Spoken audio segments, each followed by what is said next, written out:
Hello everyone, let us continue with the programs on the if-else.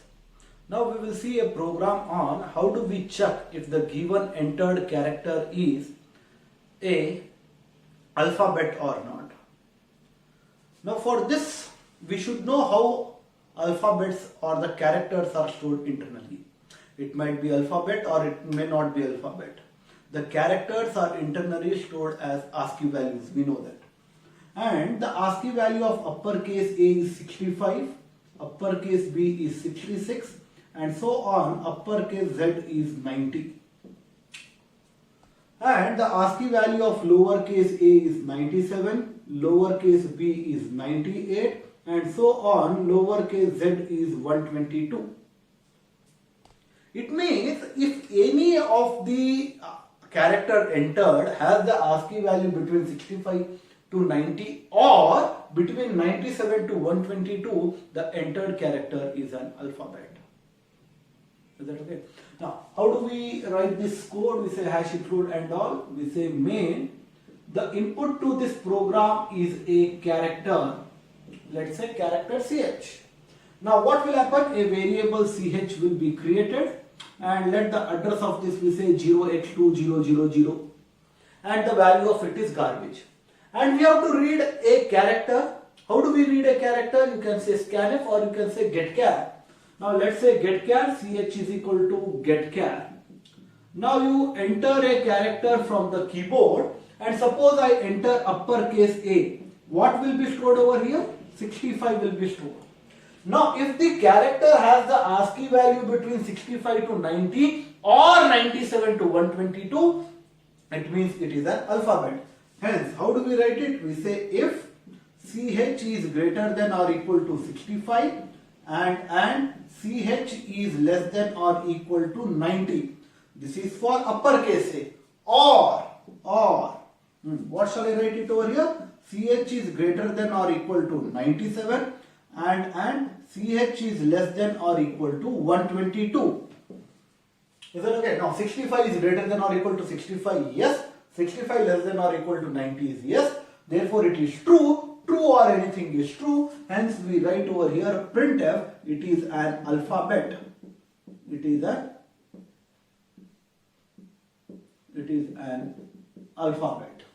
Now suppose I enter a character 4. Now how does the character 4 will be stored? It will be stored in ASCII value, and the ASCII value of character 4 is 52. Now 52 greater than or equal to 65? No, it is false. 52 greater than or equal to 97 is false. False or false is false. Hence we go to else and we say printf. It is not a alphabet. It is not a alphabet. This is how we do. Now for this alphabet or not, we have one built-in function, and that built-in function is called as an is_alpha. Okay, now you can directly write it as if is_alpha of character ch, then printf it is an alphabet, else print it is not an alphabet. Now this is_alpha function gives the answer as 1 if it is alphabet, if ch is alphabet. Suppose the value of ch is e. Now is e the alphabet? Yes, it will give the answer as 1. That means this complete thing is replaced by 1.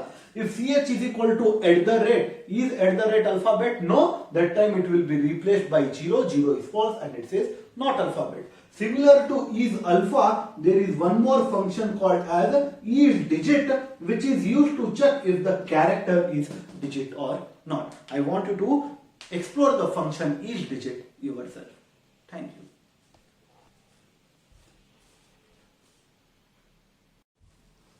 Let us see how do we compute the gross salary of an employee. That is the next question. The gross salary is nothing but the basic pay plus HRA plus DA. Now we are given with the following conditions. If the salary is less than or equal to 2000, DA is 90% and HRA is 25% of the basic salary.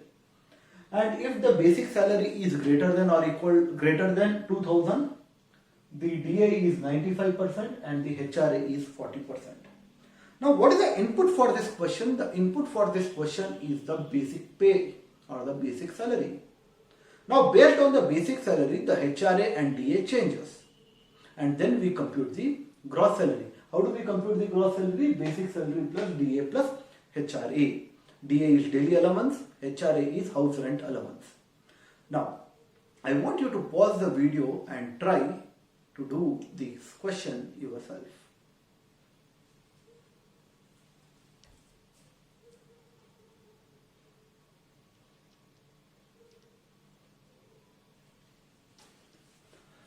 Okay, let us see how do we do it.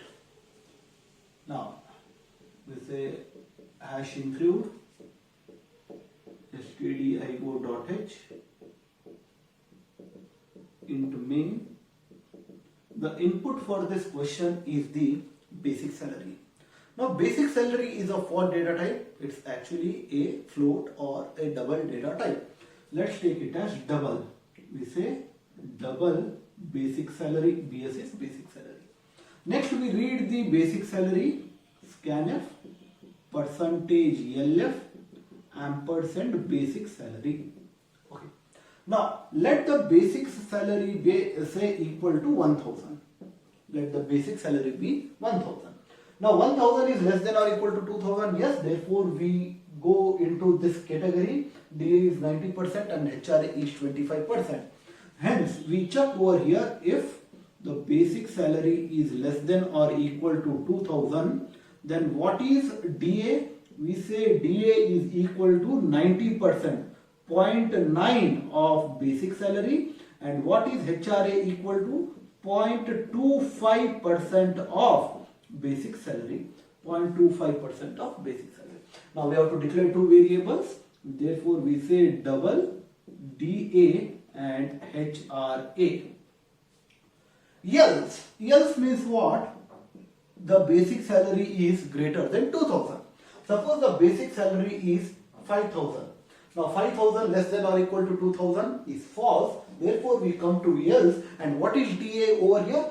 95%. Hence we say DA is 0.95 of basic salary, and what is HRA is equal to, it is 40% of basic salary. Now if you write 40 divided by 100 into basic salary, can anyone say what will be the value of HRA? It would be 0. Why it would be 0? Because 40 divided by 100 is 0. Integer by integer is integer. It won't give you answer as 0.4. Therefore, if you want to write, you may write it as 40.0 divided by 100 into basic salary, or you directly write 0.4 into basic salary. This is the end of else. Now after you compute HRA and DA, we need to compute the gross salary. Therefore let us take one more variable as G, and what do we say? G is equal to basic salary plus DA plus HRA. Is that done? And then we print the gross salary, and we say percentage LF slash N comma G.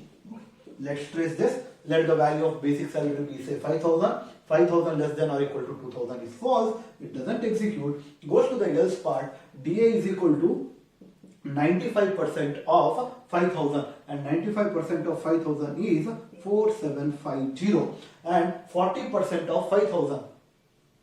Now what is 40% of 5000? It is 2000. Then it comes out gross salary is equal to basic salary plus HRA plus DA. 7000 plus 4000, 9750 will be the gross salary. This is very simple program how we can use an if else over here. Let's see one more program before I give you some assignments to try yourself. Thank you.